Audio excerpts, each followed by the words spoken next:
Hello my dear students, myself I am Savitri R. Saradi, working as a lecturer in ENC department, Government Polytechnic Vijayapur, college ಮತ್ತು ತಾಂತ್ರಿಕ ಶಿಕ್ಷಣ ಇಲಾಖೆ. As a part of learning management system, I am going to explain Unit 2 transducer in a subject electronic measurements and instrumentation. So before going to start transducers,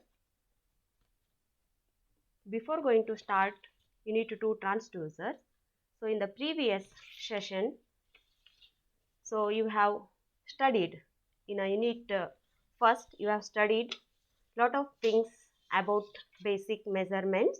So in basic measurement, you have studied necessity of measurements, so direct measurement, indirect measurement, different basic terminologies used in measurements, and characteristics of measurements, and statistical analysis of measurements. And in measurements you have studied the number of errors, so and also some errors you have corrected by using some methods. And also in the unit first, you have studied the general block diagram of measurements. So in that, the first block of measurement is the primary sensing element. So the primary sensing element, what it will do, it will take input from the environment and it convert that input physical quantity into electrical quantity as a output. So this first part is called as a sensor or transducer. In the unit 2, you have transducers. So in transducers, in this session, you are going to study the introduction about the transducers, necessity of transducers, definition of transducers, and different examples of transducers. So in the second section, in this session only, in the 2.2 point, you are going to study about the selection criteria of transducers. So first, let us study what is the necessity of transducers. ಇಲ್ಲಿ ನೋಡ್ರಿ, ಯಾಕೆ transducer ಬಗ್ಗೆ ಕಲಿಬೇಕು, ಏನು necessary ಅಂದ್ರೆ, ಈಗ ಒಂದು example ತಗೋರಿ. ಒಂದು ಕ್ಲಾಸ್ ರೂಮ್ನಾಗ 100 ಸ್ಟೂಡೆಂಟ್ಸ್ ಇದ್ದೀರಿ. ಸೊ ನಾನು ಕ್ಲಾಸ್ ಮಾಡ್ಲಿಕ್ಕತ್ತೀನಿ. ಸೊ ನಾ ಹೇಳಿದ್ದು ಫಸ್ಟ್ ಬೆಂಚ್ನಿಂದ ಹಿಡ್ಕೊಂಡು ಲಾಸ್ಟ್ ಬೆಂಚ್ವರೆಗೆ ಕೇಳಿಸ್ಬೇಕು. ಆದ್ರೆ ನಾನು ಮಾತಾಡುವಂತಹ ವಾಯ್ಸ್ ಏನಾಗುವುದಿಲ್ಲ. ಸೊ ಅರ್ಧ ಕ್ಲಾಸಿಗೆ ಕೇಳಿಸ್ತದ, ಇನ್ನು ಉಳಿದ ಅರ್ಧ ಕ್ಲಾಸಿಗೆ ಕೇಳಿಸೋದಿಲ್ಲ. ಯಾಕಂದ್ರೆ ವಾಯ್ಸ್ ಸಿಗ್ನಲ್ ಏನಾಗೋದಿಲ್ಲ, ಅಷ್ಟು ದೂರ ಹೋಗಿ ಮುಟ್ಟುವುದಿಲ್ಲ. ಸೊ ಅವಾಗ ನಾನು ಏನು ಮಾಡಬೇಕು, ಲೌಡ್ ಸ್ಪೀಕರ್ ಯೂಸ್ ಮಾಡಬೇಕು. ಸೊ ಲೌಡ್ ಸ್ಪೀಕರ್ ಏನು ಮಾಡ್ತದ, ವಾಯ್ಸ್ ಸಿಗ್ನಲ್ ಏನಿದು physical quantity. So voice signal physical quantity ಇದ್ದಿದ್ದು ಲೌಡ್ ಸ್ಪೀಕರ್ ಏನು ಮಾಡ್ತದ, ಅದನ್ನು ಎಲೆಕ್ಟ್ರಿಕಲ್ ಕ್ವಾಂಟಿಟಿ ಆಗಿ ಕನ್ವರ್ಟ್ ಮಾಡಿ ಅದು ಎಂಪ್ಲಿಫೈ ಮಾಡ್ತದ. ವಾಯ್ಸ್ ಸ್ಟ್ರೆಂತ್ ಏನಾಗ್ತದ, ಜಾಸ್ತಿ ಆಗ್ತದೆ. ಎಂಪ್ಲಿಫೈ ಆದಂಥ ಸಿಗ್ನಲ್ ಜೋರ್ಸ್ ಲಾಸ್ಟ್ ಬೆಂಚ್ವರೆಗೇನು ಸೌಂಡ್ ಜಾಸ್ತಿ ಆಗಿ ಕೇಳಿಸ್ತದೆ. ಇದು ಒಂದು ಎಕ್ಸಾಂಪಲ್. ಅದಕ್ಕೆ ನೀವೇನು ಮಾಡಬೇಕಾಗ್ತದೆ, ಮೈಕ್ ಯೂಸ್ ಮಾಡಬೇಕು, ಅಂದ್ರೆ ಟ್ರಾನ್ಸ್ಡ್ಯೂಸರ್ಸ್ ಯೂಸ್ ಮಾಡ್ದಂಗೆ ಆಯಿತು. ಸೊ ಇನ್ನೊಂದು ಎಕ್ಸಾಂಪಲ್ ತಗೋರಿ. ಮೆಡಿಕಲ್ ಫೀಲ್ಡ್ ಒಳಗೆ ECG ಹಾರ್ಟ್ ಬೀಟ್ ಚೆಕ್ ಅದನ್ನೇನು ಮಾಡಬೇಕಾಗ್ಯದ, ಮೆಜರ್ ಮಾಡಬೇಕಾಗ್ಯದ. ಸೊ ECG ಚೆಕ್ ಮಾಡಲಿಕ್ಕೆ ECG ಏನದು, ಒಂದು ವೇವ್. ಸೊ ಅದು ಫಿಸಿಕಲ್ ನೇಚರ್ನಾಗದ. ಸೊ ಆ ವೇವನ್ನ ಏನು ಮಾಡಬೇಕು, ನೀವು ಮೆಜರ್ ಮಾಡಬೇಕು. ಮೆಜರ್ ಮಾಡಿ ಮತ್ತು ರೆಕಾರ್ಡ್ ಮಾಡಬೇಕು ಮತ್ತು ಡಿಸ್ಪ್ಲೇ ಆಗಬೇಕು. ಸೊ ಫಸ್ಟು ನಿಮ್ಮದು ECG ವೇವ್ ಏನಿರ್ತದಲ್ಲ, ಅದು ಫಿಸಿಕಲ್ ಕ್ವಾಂಟಿಟಿ ಇರ್ತದೆ. ಫಿಸಿಕಲ್ ಕ್ವಾಂಟಿಟಿ ಇದ್ದಿದ್ದು ಏನಾಗಬೇಕು, ಎಲೆಕ್ಟ್ರಿಕಲ್ ಕ್ವಾಂಟಿಟಿ ಆಗಬೇಕು. ಯಾಕೆ ಎಲೆಕ್ಟ್ರಿಕಲ್ ಕ್ವಾಂಟಿಟಿ ಆಗಬೇಕು, ನೀವು ಫಿಸಿಕಲ್ ಕ್ವಾಂಟಿಟಿ ಇದ್ದಾಗ ಅದನ್ನ ಏನು ಮಾಡೋಕ್ಕಾಗೋದಿಲ್ಲ, ಮೆಜರ್ ಮಾಡಲಿಕ್ಕೆ ಆಗೋದಿಲ್ಲ, ಮತ್ತು ಅದನ್ನು ರೆಕಾರ್ಡ್ ಮಾಡಲಿಕ್ಕೂ ಆಗೋದಿಲ್ಲ, ಮತ್ತು ಅದನ್ನು ಡಿಸ್ಪ್ಲೇ ಮಾಡಲಿಕ್ಕೂ ಆಗೋದಿಲ್ಲ. ಸೊ ಅದಕ್ಕೆ ಏನು ಮಾಡಬೇಕಾಗ್ತದೆ, ನೀವು ECG ವೇವ್ ಇದ್ದಿದ್ದನ್ನು ಟ್ರಾನ್ಸ್ಡ್ಯೂಸರ್ ಯೂಸ್ ಮಾಡಿಕೊಂಡು ಅದನ್ನು ಎಲೆಕ್ಟ್ರಿಕಲ್ ಕ್ವಾಂಟಿಟಿ ಆಗಿ ಕನ್ವರ್ಟ್ ಮಾಡಿದಾಗ ನೀವೇನು ಮಾಡಬಹುದು, ಅದನ್ನು ಡಿಸ್ಪ್ಲೇ ಮಾಡಬಹುದು, ಮೆಜರ್ ಮಾಡಬಹುದು, ರೆಕಾರ್ಡ್ ಮಾಡಬಹುದು, ಮತ್ತು ನೀವು ಸಿಗ್ನಲ್ ಬೇಕಂದ್ರೆ ನಿಮ್ಗೆ ಎಂಪ್ಲಿಫೈನು ಮಾಡಬಹುದು. ಸೊ ಸೊ ನೆಸೆಸಿಟಿ ಏನಪ್ಪ ಅಂತಂದ್ರೆ in a measurement system all the quantities being measured could not be displayed. In such situation, the accurate measurement of quantity is usually done by converting the related information or signal to another form which is more convenient or accurately displayed. This is achieved with the help of a device which is known as transducer. So, ಈಗ ನಾನು ಎರಡು example ಹೇಳಿದೆ. So ಇಲ್ಲಿ transducer ಅಂತಂದ್ರೆ ಏನು ಮಾಡ್ತದ ಅಂತಂದ್ರೆ ಒಂದು ಎನರ್ಜಿ ಫಾರ್ಮ್ ಇದ್ದಿದ್ದು ಇನ್ನೊಂದು ಎನರ್ಜಿ ಫಾರ್ಮ್ ಆಗಿ ಕನ್ವರ್ಟ್ ಮಾಡ್ತದ.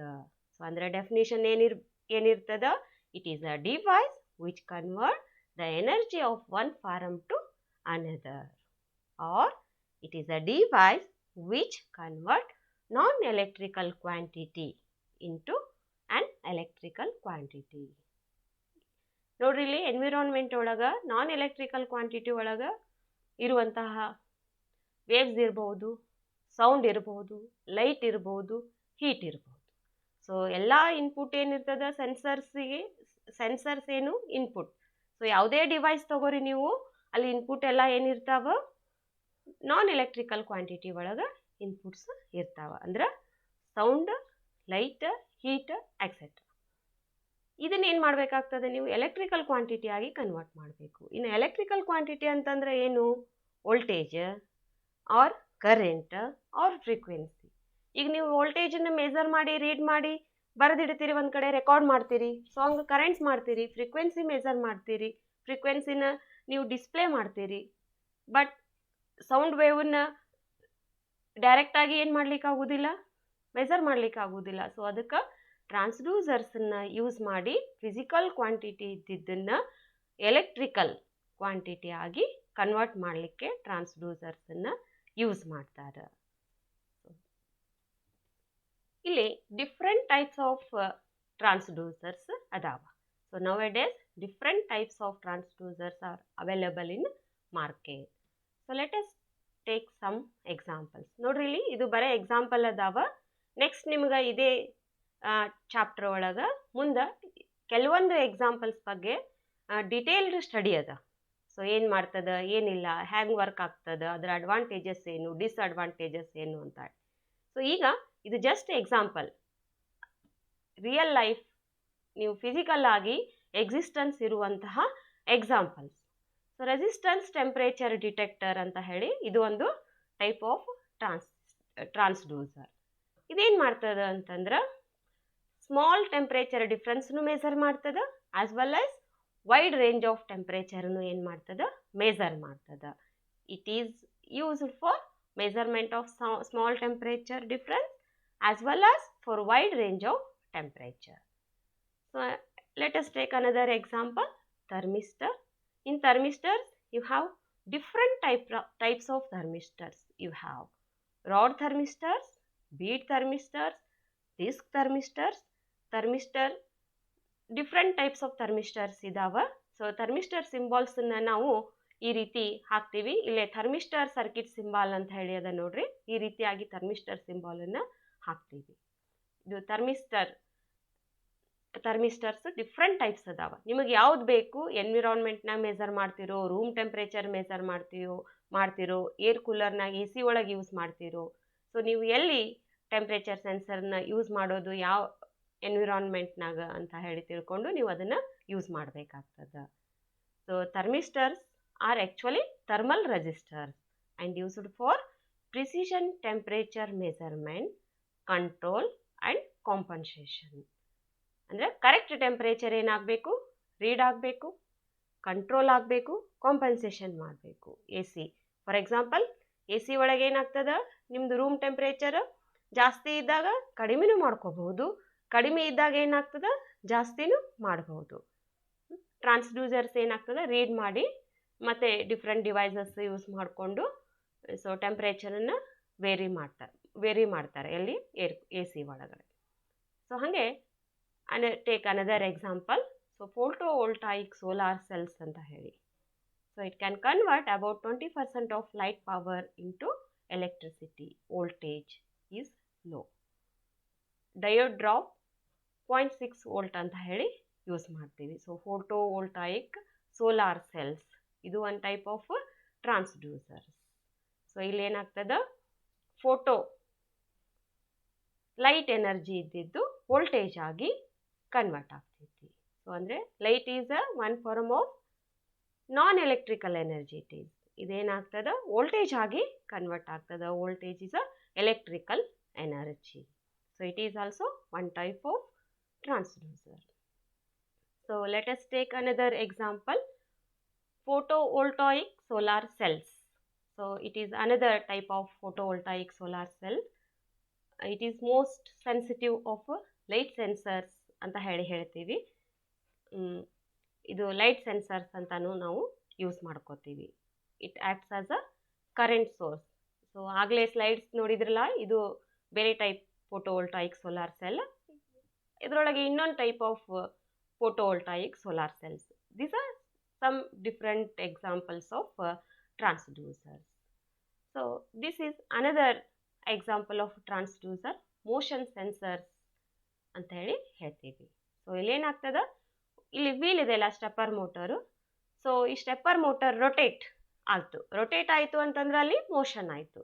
ಸ್ಟೆಪ್ ವೈಸ್ ರೊಟೇಟ್ ಆಗಿದ್ದನ್ನು ರೀಡ್ ಆಗ್ತದೆ. ಸೊ ಮೋಷನ್ ಇದ್ದಿದ್ದು ಇಲ್ಲಿ ನಿಮಗೆ ಏನಾಗ್ತದೆ, ಒಂದು ಎನರ್ಜಿ ಫಾರಮ್ದಿಂದ ಇನ್ನೊಂದು ಎನರ್ಜಿ ಫಾರಮ್ಗೆ ಏನಾಗ್ತದೆ, ಕನ್ವರ್ಟ್ ಆಗ್ತದೆ. Non electrical to electrical. This is another type of transducer. So ಇನ್ನೊಂದು ಇಲ್ಲೇ ಸೌಂಡ್ ಟ್ರಾನ್ಸ್ಡ್ಯೂಸರ್ಸ್ ಅಂತ ಅದ. ಸೊ ಅಂದರೆ ಈಗ ಅಕಾಸ್ಟಿಕಲ್ ಟ್ರಾನ್ಸ್ಡ್ಯೂಸರ್ಸ್ ಅಂತ ಹೇಳ್ತೀವಿ. ಇದಕ್ಕೆ ಅಕಾಸ್ಟಿಕಲ್ ಟ್ರಾನ್ಸ್ಡ್ಯೂಸರ್ಸ್ ನಾನು ಆಗಲೇ ಒಂದು ಎಕ್ಸಾಂಪಲ್ ಹೇಳಿದೆ, classroom example. So class ರೂಮ್ನಾಗ ಲಾಸ್ಟ್ ಬೆಂಚ್ ತನಕ ಕೇಳೋದಿಲ್ಲ, ಅದಕ್ಕೆ ನಾನು ಏನು ಯೂಸ್ ಮಾಡಬೇಕಾಗ್ತದೆ, ಸ್ಪೀಕರ್ ಯೂಸ್ ಮಾಡಬೇಕಾಗ್ತದೆ. ಸೊ ಸ್ಪೀಕರ್ ಯೂಸ್ ಮಾಡಿದಾಗ ಏನಾಗ್ತದೆ, ಲಾಸ್ಟ್ ಬೆಂಚ್ವರೆಗೆ ಏನಾಗ್ತದೆ, ಸ್ಟೂಡೆಂಟ್ಸಿಗೆ ನನ್ನ ಕ್ಲಾಸ್ ಕೇಳಿಸ್ತದೆ. ಇಲ್ದಿದ್ರೆ ಲಾಸ್ಟ್ ಬೆಂಚ್ವರೆಗೆ ಕೇಳೋದಿಲ್ಲ. So some part half classroom ಕೇಳ್ತದೆ, ಉಳಿದ ಹಾಫ್ ಕ್ಲಾಸ್ ರೂಮ್ ಕೇಳೋದಿಲ್ಲ. ಸ್ಪೀಕರ್ನಾಗ ಏನಾಗ್ತದೆ, ಇಲ್ಲದ ನೋಡ್ರಿ ಸ್ಪೀಕರ್, ಈ ಸೈಡು ಒಂದು ಸೈಡ್ ಮೈಕ್ರೋಫೋನ್ ಅದ, ಇನ್ನೊಂದು ಸೈಡ್ ಸ್ಪೀಕರ್ ಅದ. ಸೊ ಸ್ಪೀಕರ್ ಏನಾಗ್ತದೆ, ಡಯಾಫ್ರಮ್ ಅಂತ ಹೇಳ್ತೀವಿ. ಸೊ ಅಲ್ಲಿ ಸೌಂಡ್ ವೇವ್ಸ್ ಬಂದ ಕೂಡಲೇ, ಸೊ ಆ ಸೌಂಡ್ ವೇವ್ಸ್ ಎಷ್ಟು ಫೋರ್ಸ್ಲೇ ಬರ್ತದೆ, ಸೊ ಆ ವೇವ್ ಇದ್ದಿದ್ದು ಏನಾಗ್ತದೆ, ಎಲೆಕ್ಟ್ರಿಕಲ್ ಎನರ್ಜಿ ಆಗಿ ಕನ್ವರ್ಟ್ ಆಗಿ, ಮತ್ತೆ ಆ ಎಲೆಕ್ಟ್ರಿಕಲ್ ಎನರ್ಜಿ ಇದ್ದಿದ್ದು ಮತ್ತೆ ನಿಮಗೆ ಹೆಂಗೆ ಕೇಳಬೇಕು, ಸೌಂಡೇ ಕೇಳಬೇಕದು. ಫಿಸಿಕಲ್ ಎನರ್ಜಿ ಇದ್ದಿದ್ದು ಏನಾಗ್ತದೆ, ಎಲೆಕ್ಟ್ರಿಕಲ್ ಎನರ್ಜಿ ಆಗ್ತದೆ, ಮತ್ತು ನಿಮಗೆ ಸೌಂಡ್ ಆಗಿ ಏನು ಕೇಳಿಸ್ತದೆ. ನಾ ಏನೇನು ಮಾತಾಡಿರ್ತೀನಿ ಅದೇ ನಿಮಗೆ ಏನಾಗ್ತದೆ, ಕೇಳಿಸ್ತದೆ. So this is one type of another type of transducer. So ಈಗ ರೆಕಾರ್ಡ್ ಮಾಡಬೇಕಾಗ್ಯದ, ರೆಕಾರ್ಡಿಂಗ್ ಸಿಸ್ಟಮ್. ಸೊ ಅಲ್ಲಿ ನೀವು ರೆಕಾರ್ಡ್ ಮಾಡಿದಂಥದ್ದು ಸ್ಟೋರ್ ಮಾಡಬೇಕು.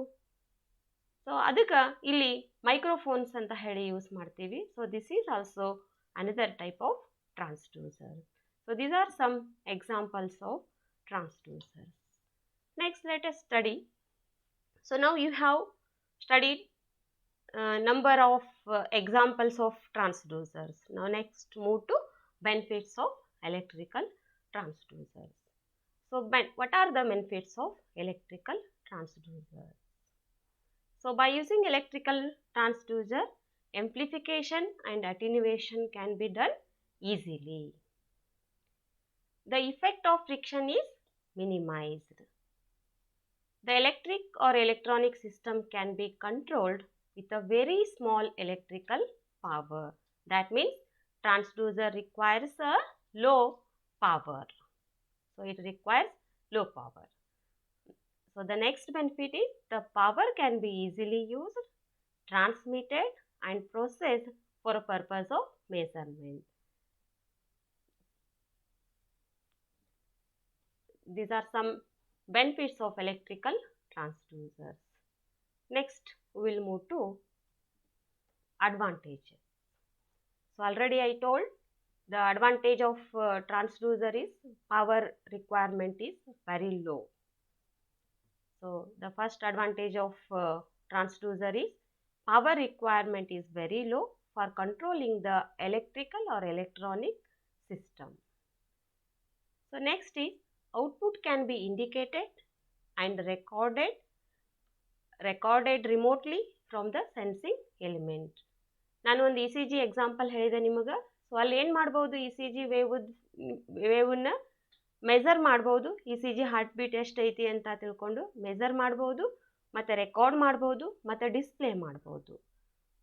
ರೆಕಾರ್ಡೆಡ್ ಮತ್ತು ನೀವು ರಿಮೋಟ್ ಆಗಿನೂ ರೆಕಾರ್ಡ್ ಮಾಡ್ಕೋಬಹುದು by using sensing element. So the next advantage is electrical amplification and attenuation can be easily done. ಇಲ್ಲಿ ಎಲೆಕ್ಟ್ರಿಕಲ್ ಆಂಪ್ಲಿಫಿಕೇಶನ್ ಅಂತಂದ್ರೆ ನೀವು ಸ್ಪೀಕರ್ ಎಕ್ಸಾಂಪಲ್ ಹೇಳಿದೆ. ಸೊ ಅಲ್ಲಿ ಏನಾಗ್ತದೆ, ಸ್ಪೀಕರ್ ಫಸ್ಟ್ ಏನಾಯಿತು, ವಾಯ್ಸ್ ಸಿಗ್ನಲ್ ಇರ್ತೈತಿ. ಸೊ ವಾಯ್ಸ್ ಸಿಗ್ನಲ್ ಇದ್ದಿದ್ದು ಎಲೆಕ್ಟ್ರಿಕಲ್ ಸಿಗ್ನಲ್ ಆಗಿ ಕನ್ವರ್ಟ್ ಆಗ್ತದೆ, ಮತ್ತು ಅದು ಎಂಪ್ಲಿಫೈ ಆಗಿ ದೂರದ ಡಿಸ್ಟೆನ್ಸ್ವರೆಗೆ ಏನಾಗ್ತದೆ, ಕೇಳಿಸ್ತದೆ. ಅದು ಮತ್ತು ವಾಯ್ಸ್ ಸಿಗ್ನಲ್ಲೇ ಕೇಳಿಸ್ತದೆ. ಸೊ ಏನು ರೆಕಾರ್ಡ್ ಆಗಿರ್ತೈತಿ ಅದೇ ಕೇಳ್ತದೆ. ಸೊ ಅದಕ್ಕೆ electrical amplification and attenuation can be easily done by using transducer. And next advantage is an amplifier may be used to amplify the electrical signal according to requirement. ಅಂದರೆ amplification ಅದು ಎಲ್ಲ device same ಅಷ್ಟೇ amplify ಆಗೋದಿಲ್ಲ. Depending upon the device, ನಿಮ್ಮದು application ಎಷ್ಟದ, so ಅಷ್ಟರ ಪ್ರಕಾರ ನೀವು amplify ಮಾಡ್ಕೋಬಹುದು. ನಿಮಗೆ ಎಷ್ಟು ಬೇಕು ಅಷ್ಟು ರೇಂಜ್ನಾಗ ನೀವು ಏನು ಮಾಡ್ಬೋದು, ಯೂಸಿಂಗ್ ಡಿಫ್ರೆಂಟ್ ಟ್ರಾನ್ಸ್ಡ್ಯೂಸರ್ ಅಷ್ಟು ಸಿಗ್ನಲನ್ನು amplify ಮಾಡಬಹುದು. These are some advantages of transducer. So next, how to select the transducers. Selection criteria of a transducer. ಈಗ ಒಂದು ಬರೀ ಪೆನ್ ಹೋಗ್ತೀರಂತ ತಿಳ್ಕೊರಿ. ಒಂದು ಎಕ್ಸಾಂಪಲ್, ಪೆನ್ ತೊಗೋಬೇಕಂದ್ರೆ ನೀವು ಹಂಗೆ ಹೋಗಿ ಪೆನ್ ಕೊಟ್ಬಿಡ್ರಿ ಅಂದರೆ ಅವ್ರು ಯಾವ್ದಾರು ಒಂದು ಪೆನ್ ಕೊಡ್ತಾರೆ. ನಿಮ್ಮದು ಕೆಲವೊಂದಿಷ್ಟು ಇರ್ತಾವೆ, ಅದು ಬ್ಲೂವೇ ಮೂಡ್ ಬೇಕು, ಬ್ಲ್ಯಾಕ್ ಮೂಡ್ ಬೇಕು, ರೆಡ್ ಮೂಡ್ ಬೇಕು, ಮತ್ತು ಹಿಡಿಲಿಕ್ಕೆ ಉದ್ದ ಇರಬೇಕು, ಸಣ್ಣದಿರಬೇಕು, ಥಿಕ್ ಇರಬೇಕು, ಒಬ್ಬರು ದಪ್ಪ ಇರಬೇಕು, ಪೆನ್ನು ಉದ್ದಿರಬೇಕು, ಗಿಡ್ಡಿರ್ಬೇಕು, ಈ ರೀತಿ ನಿಮಗೆ ಸಾಕಷ್ಟು ಏನು ಇರ್ತಾವ. ನಿಮ್ಮದೇ ಆದಂತಹ ಪೆನ್ ಅಂದರೆ ಹಿಂಗೆ ಇರಬೇಕು ಅಂತ ಹೇಳಿ ನಿಮಗೆ ತಲೆನಾಗಿರ್ತದೆ.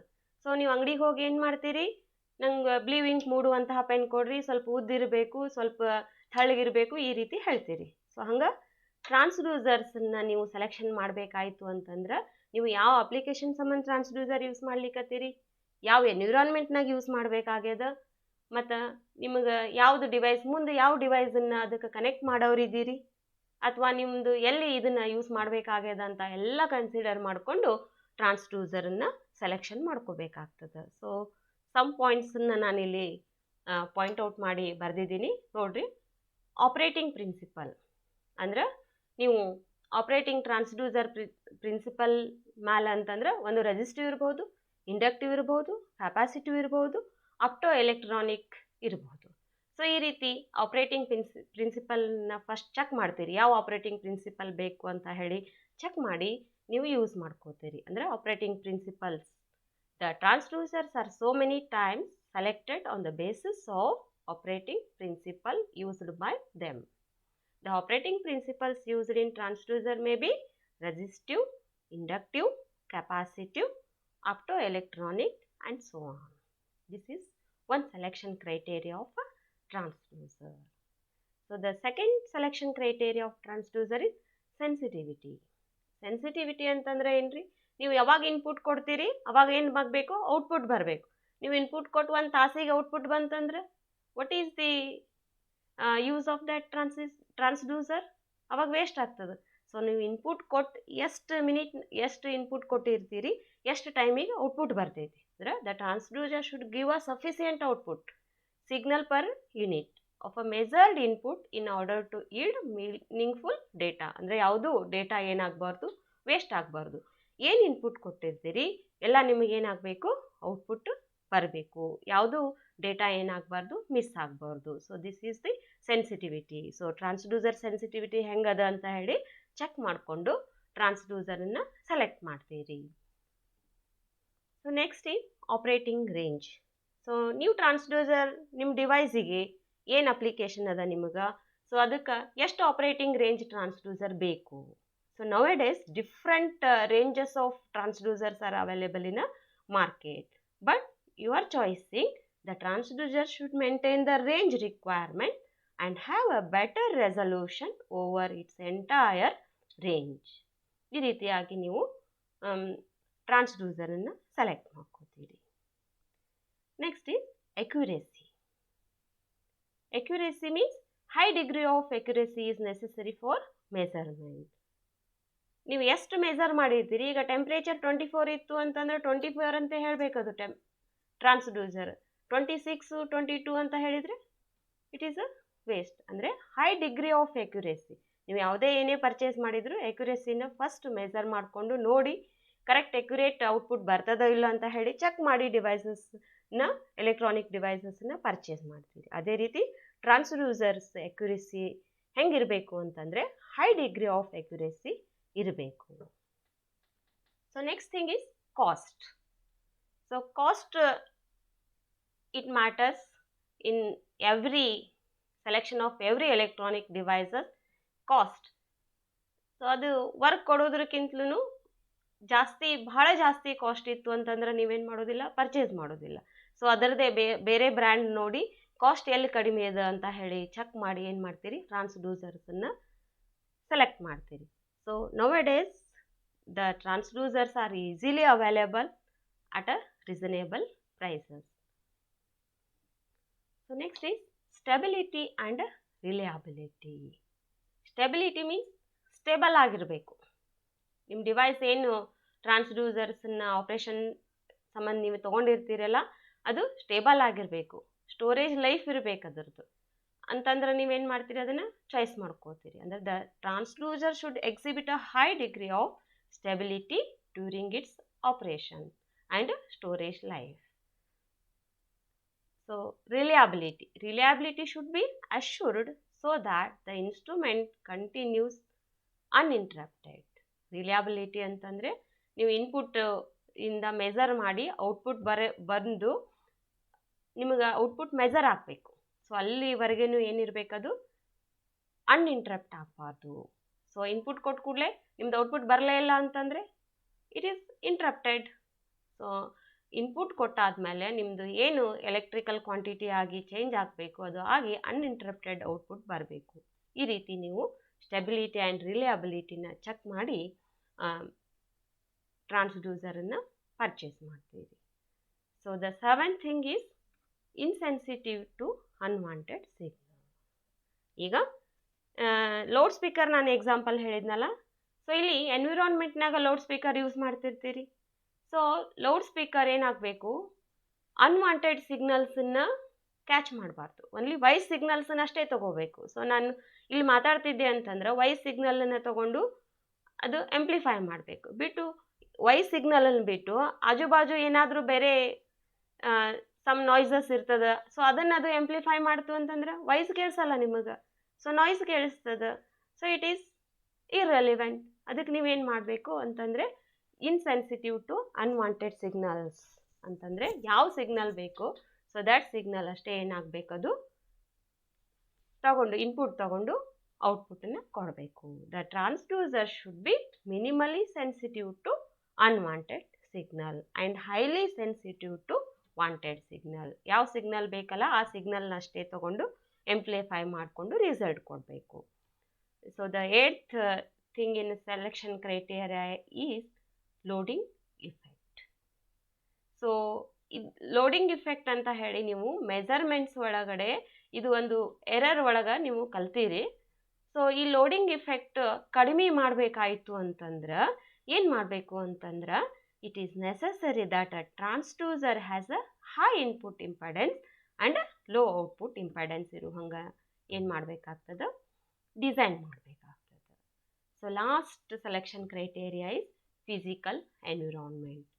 ಸೊ ನೀವು ಯಾವುದೇ ಡಿವೈಸ್ ಎಲೆಕ್ಟ್ರಾನಿಕ್ ಡಿವೈಸ್ ಪರ್ಚೇಸ್ ಮಾಡಿದ್ರೂ ಸೊ ಎನ್ವಿರಾನ್ಮೆಂಟಲ್ ಕಂಡೀಷನ್ ಒಳಗಡೆ ಅದು ವರ್ಕ್ ಆಗಬೇಕು. ಸೊ ಎನ್ವಿರಾನ್ಮೆಂಟಲ್ ಕಂಡೀಷನ್ ಅಂತಂದ್ರೆ ಸಮ್ಮರ್ ಸೀಸನ್ ಇರ್ತದೆ, ಮತ್ತು ಡಿಫ್ರೆಂಟ್ ಸೀಸನ್ಸ್ ಇರ್ತಾವಲ್ಲ, ಸಮ್ಮರ್ ಸೀಸನ್ ಇರ್ತೈತಿ, ವಿಂಟರ್ ಸೀಸನ್ ಇರ್ತೈತಿ, ರೇನಿ ಸೀಸನ್ ಇರ್ತೈತಿ. ಎಲ್ಲ ಸೀಸನ್ ಒಳಗಡೆನೂ ನೀವು ಡಿಸೈನ್ ಮಾಡಿದಂತಹ ಎಲೆಕ್ಟ್ರಾನಿಕ್ ಸರ್ಕ್ಯೂಟ್ ವರ್ಕ್ ಆಗಬೇಕು, ಎಲೆಕ್ಟ್ರಾನಿಕ್ ಡಿವೈಸ್ ಏನಾಗಬೇಕು, ವರ್ಕ್ ಆಗಬೇಕು. ಯಾವುದೇ ಎನ್ವಿರಾನ್ಮೆಂಟಲ್ ಕಂಡೀಷನ್ ಇದ್ರೂ ವರ್ಕ್ ಆಗುವಂಗೆ transducers different types of transducers ಅದಾವ. So this is also one of the selection criteria. The physical ಎನ್ವಿರಾನ್ಮೆಂಟಿಗೆ ಅಡ್ಜಸ್ಟ್ ಆಗಬೇಕು, The transducer selected should be able to withstand any changes in environmental condition and maintain its output-input relationship. So these are the 9 selection criteria for selecting the transducer. So ಇವತ್ತಿನ session ಒಳಗೆ ನೀವು ಏನೇನು ಕಲ್ತ್ರಿ ಅಂತಂದ್ರೆ transducers ಅಂದರೆ ಏನು, different examples of transducer and how to select the transducer. Finally, the conclusion is transducer is a device which is able to convert one form of energy into another form for measuring purpose without affecting the conditions. Thank you.